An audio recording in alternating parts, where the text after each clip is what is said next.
Pemirsa, sejumlah pihak menilai sejak awal berkas perkara kasus pembunuhan Vina dan Eki dinilai janggal.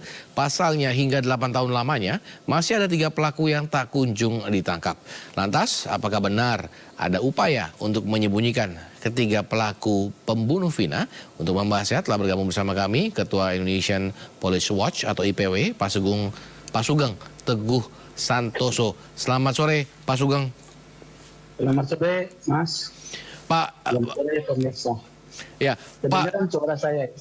Kedengaran Pak Sugeng. Pak Sugeng, ini Anda melihat kasus ini seperti apa, Pak Sugeng? Apalagi terlebih ketika para terpidana, termasuk yang sudah bebas maupun yang saat ini masih mendekam, bersuara seperti itu. Ini sepertinya tambah pabaliet ini setelah suara-suara para terdakwa lain melalui pengacaranya, yaitu terpidana ngomong terkait dengan 3 orang yang DPO. Pesimis ini bisa diungkap, walaupun IPW mendorong dilakukan penyelidikan dan penyidikan yang profesional. Ya. Mengapa saya katakan pesimis? Karena ini sudah 8 tahun. Bukti semakin menguap istilahnya. Ya. Yang kedua, dari DPO pun hanya beberapa keterangan yang tidak mampu mengidentifikasi secara jelas. Nama-nama itu nama-nama panggilan, mungkin ya, bukan nama sebenarnya. Kemudian semuanya dinyatakan tinggal di satu desa. Sementara kepala desanya sudah melakukan pengecekan dengan nama sama itu sekitar 25 orang. Ya. Kemudian itu tempat tinggal terakhir. Pekerjaannya pun tidak jelas. Jadi ini menyulitkan. Karena setelah mendengar paparan daripada para kuasa hukum terpidana, ada juga timbul pertanyaan, apakah terpidana yang saat ini dihukum walaupun sudah berkekuatan tetap itu adalah pelaku yang sebenarnya juga. Ini menjadi pertanyaan. Mereka bahkan sekarang menuntut keadilan seperti Saka Tatal ya. Saka Tatal punya alibi. Kemudian yang lain juga punya alibi tidak saling kenal. IPW ini sering mendapatkan pengaduan-pengaduan model seperti ini, di mana para terdakwa itu mengatakan tidak pernah terlibat dalam peristiwa tersebut. Contohnya adalah perkara kritis di Jogja, ya, perkara Jogja yang menghukum 6 orang pelajar itu. Mereka menyatakan tidak tahu, tapi ditangkap. Artinya yang kita harus garis bawahi adalah proses penyelidikan dan penyidikan tahun 2015 itu tidak akuntabel, ya. Tadi ada 2 poin yang dipersoalkan oleh pengacara, ya. Satu, alibi dari Saka Tatal tidak didalami dengan pemeriksaan orang yang berada bersama Saka Tatal pada saat tempus delikti atau waktu kejadian. Yang kedua, dari pengacara Jogi juga dikatakan seperti tadi, ya, ada sperma, ya. Kemudian tidak dicek apakah sperma DNA-nya ini salah satu dari 8 orang itu, ya. Ini harus dilihat di dalam berkas perkara tim Mabes Polri dan Propam yang turun untuk dilihat apakah ada hasil pengecekan DNA. Yang kedua, soal pemeriksaan CCTV. Tidak juga informasi dari Jogi tidak diperiksa. Padahal 2 poin ini yang selalu didengung-dengungkan oleh Polri, penegakan hukum Polri sebagai scientific crime investigation. Ini tidak muncul. Ada satu lagi, ya. Apakah Eki, yaitu Surut Duka Cita ya anaknya Pak Ibtu Diana ini, mati disebabkan pukulan atau tusukan senjata tajam? Ya. Menurut penjelasan dari pengacara Jogi, visum et repertum yang dibuat oleh ahli forensik tidak mendeskripsikan dalam visumnya menjelaskan sebab kematian karena tertusuk senjata tajam. Tapi dalam surat dakwaan disebutkan seperti itu. Nah, pertanyaan-pertanyaan ini harus dicek kembali oleh tim Barreskrim Polri dan Propam untuk menguji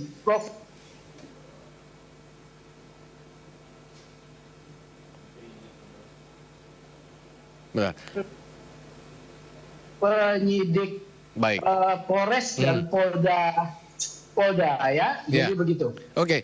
Pak Sugeng, ini kan berarti kan pertanyaannya adalah apakah memang ada upaya untuk menyembunyikan pelaku pembunuh Vina atau bahkan memang polisi pada waktu itu hanya mencari yang tercepat aja biar kasusnya cepat tertutup. Karena memang Pak Sugeng juga tadi mengatakan bahwa praktek ini banyak terjadi dan diadukan juga ke IPW seperti itu. Apakah memang ada dua hal tersebut kira-kira menurut Pak Sugeng?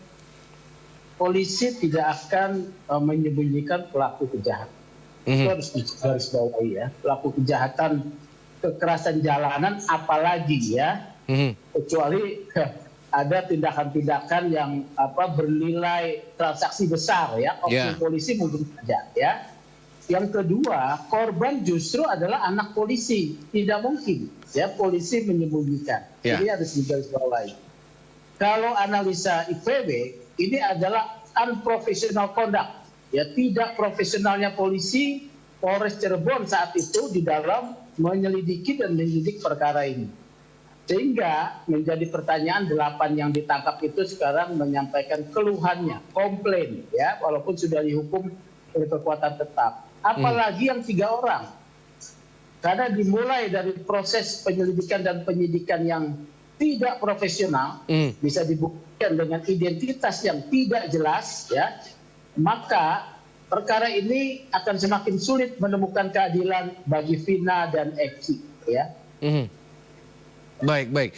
Ini 8 sudah dipidana dan sudah penjara, 1 sudah bebas. Namun pertanyaannya jadinya apakah memang mereka benar-benar bersalah seperti itu kan Pak? Kira-kira apa bisakah dibuka kembali kasusnya Pak? Dan para terpidana melakukan peninjauan ulang? Bisa ya, terpidana ini harus dicek dulu apakah pernah mengajukan peninjauan kembali atas perkaranya ya, seperti Saka Tatal ya, ini ya. Ini kan di bawah umur yang dikebukin ya. Ini pola-pola yang umum terjadi. Polisi menganiaya, menekan, memaksa orang untuk mengaku. Bukan pendekatan dari pembuktian. Apa bukti Saka Tatal terlibat kan tidak ada itu ya. Pasti keterangan dalam berkas perkara, para tersangka tersebut saling bersaksi, saling tunjuk-menunjuk. Ini pasti juga dugaannya direkayasa. Ya, karena mereka tidak saling kenal. Tapi itu diabaikan semua karena jaksa yang tidak cermat, hakim yang juga tidak memberikan keadilan, nasib orang kemudian menjadi korban. Nah, Saka Tatal dan terdakwa lain apakah sudah mengajukan PK? Kalau belum, ini kesempatan yang baik. Ya, kesempatan yang baik kasus ini untuk dibuka kembali kepada publik dan juga ini menjadi satu ujian bagi kepolisian atau kritik kerja terhadap kinerja kepolisian terkait penyidikan perkara korban Vina dan Eki. Oke, Pak Sugeng, kemarin memang kuasa hukum keluarga korban mengatakan bahwa ini terlepas dari keluarga pelaku ya, ada 3 orang dan sebelumnya hilang di BAP ketika masuk ke kejaksaan seperti itu, ada upaya menyembunyikan, tapi menurut Pak Sugeng tidak ada upaya untuk menyembunyikan. Apakah sebenarnya jangan-jangan 3 orang itu nggak ada seperti itu Pak? Ini yang jadi pertanyaan. 11 orang itu versinya siapa? Ya, karena versi daripada 8 orang yang kemudian ketika diproses di Polda mencabut keterangan.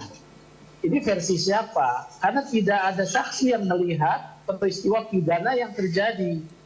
Bahkan CCTV menurut advokat Jogi tadi, advokat terdakwa, tidak pernah diperiksa.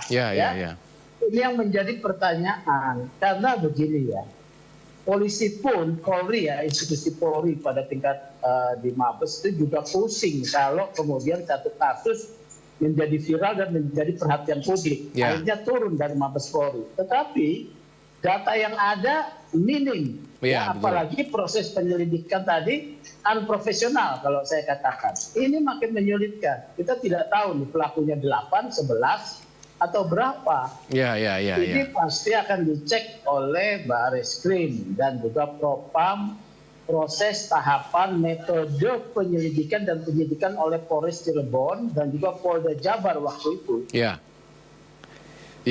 Pak, ini kan sudah ada intimidasi informasinya dari kepada keluarga pelaku. Ini praktik-praktik ini menurut Pak Sugeng seperti apa, Pak?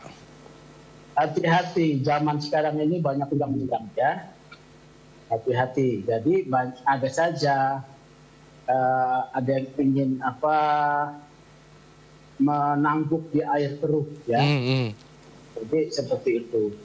Kalau pelakunya sendiri, jadi intimidasi kepada siapa? Ya, ini kan pertanyaan ini, ya. Kalau kepada keluarga korban Vina, gitu ya. Ya.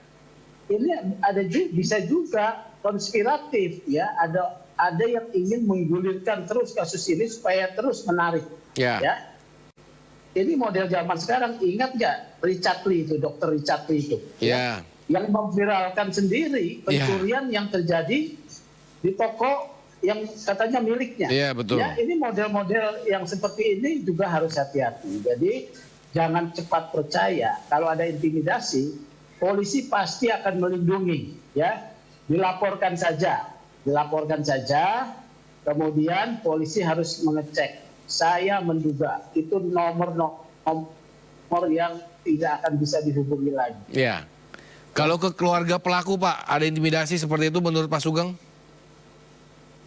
Keluarga pelaku. Kalau ada, ini kan bisa saja dari oknum-oknum penegak hukum yang khawatir kasusnya dibongkar. Unprofessional conduct-nya dibongkar. Baik. Ya. Karena kan dia yang menggugat kembali. Iya. Ini justru Propam harus bekerja, menyelidiki. Baik. Supaya kepercayaan publik kepada kepolisian tetap bisa dipertahankan. Baik, terima kasih Pak Sugeng telah bergabung bersama kami pada sore hari ini. Kita tunggu perkembangan dari kasus ini ke arah mananya. Kita berharap yang terbaik bagi keluarga korban dan juga mungkin keluarga yang masih diduga bukan pelaku seperti ini karena akan melakukan langkah hukum. Selamat sore Pak Sugeng. Selamat sore.